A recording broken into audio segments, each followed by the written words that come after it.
દેશ અને દુનિયામાંથી પણ ખૂબ બધા સમાચારો છે। જવાહરલાલ નહેરુ દેશના પહેલા પ્રધાનમંત્રી, એના ખાસ્સા વર્ષો પછી ભલે રાજકીય રીતે ખૂબ ન ચર્ચાયા હોય, પણ વહીવટની અને એમની સરકાર ચલાવવાની જે કુશળતા હતી એના કારણે દેશમાં મોટા ભાગના લોકો જેમને ટોચમાં ખૂબ ગમતા પ્રધાનમંત્રી તરીકે પસંદ કરે છે એવા નરસિમ્હા રાવ આ બે પ્રધાનમંત્રી પછી ખાસ્સા વર્ષો પછી નરેન્દ્ર મોદી આ દેશના ત્રીજા પ્રાઇમ મિનિસ્ટર બન્યા છે કે જે ગાનાની મુલાકાતે પહોંચ્યા છે। આફ્રિકન દેશ છે, ગાનાની મુલાકાત આપણા માટે ખૂબ રસપ્રદ રહેવાની છે। ત્યાંથી સોનું આપણે ઇમ્પોર્ટ કરીએ એવી પણ સંભાવનાઓ છે। કોરોના સમયમાં આપણે વેક્સિનનો સપ્લાય પણ પૂરો પાડ્યો હતો। આ દ્વિપક્ષીય સંબંધો, નાના દેશો સાથેના મોટા સંબંધો ભારત માટે બહુ જરૂરી છે। આ એવો સમય છે જ્યારે પાકિસ્તાન ફરી એકવાર, એટલે ભૂતકાળમાં જે 6-7 વાર ચૂંટાઈને આવ્યું એના પછી ફરી એકવાર ખૂબ વધારે બહુમતી સાથે દુનિયાભરના દેશોના સમર્થન સાથે સંયુક્ત રાષ્ટ્રમાં અધ્યક્ષ પદે પાકિસ્તાન ચૂંટાઈને આવ્યું છે।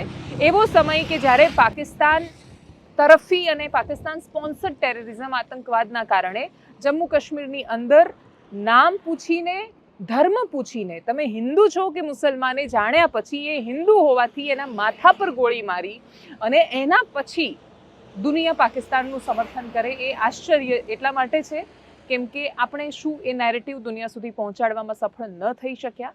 જે પણ હોય એ પ્રશ્નો તો થવાના હતા। વિપક્ષે પણ ખૂબ બધા સવાલો કર્યા છે પાકિસ્તાનના સંયુક્ત રાષ્ટ્રમાં અધ્યક્ષ બનવા પર। શું કહ્યું વિપક્ષે, સાંભળીએ। Devil is now in the chair as Pakistan leads United Nations Security Council as on yesterday evening, that is 1st July 2025. It's a huge loss of credibility and a huge diplomatic disaster of Modi government by compromising our interests. You today, number one, Pakistan, a terror state with a proven commitment of the Pakistani government and its military, with known terrorist organizations operating against India, with known terrorists being given protection there, with known terror camps being run against India, be permitted to become, even if by circulation, head of the United Nations Security Council. What is Prime Minister doing? What is our Foreign Minister doing? What is our permanent representative to United Nations doing?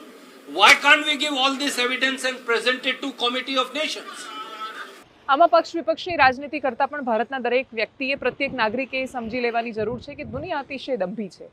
America જેવો દેશ એ ટેરરિઝમમાં પોતાનો દંભ વારંવાર પુરવાર કરી ચૂક્યો છે અને માત્ર અમેરિકા નહીં, દુનિયાભરના દેશો એ પોતે જ્યારે પીડિત બને છે ત્યારે એમની પીડા, એ આતંકવાદની પીડા અને બાકીના દેશોની સાથે જે થાય એ તમારા ઇન્ટરનલ પ્રશ્નો, એ રીતે એને જ્યાં સુધી દુનિયા જોશે ત્યાં સુધી દુનિયાનો કોઈ પણ માણસ છે એનો ભોગનો શિકાર બનતો રહેવાનો છે।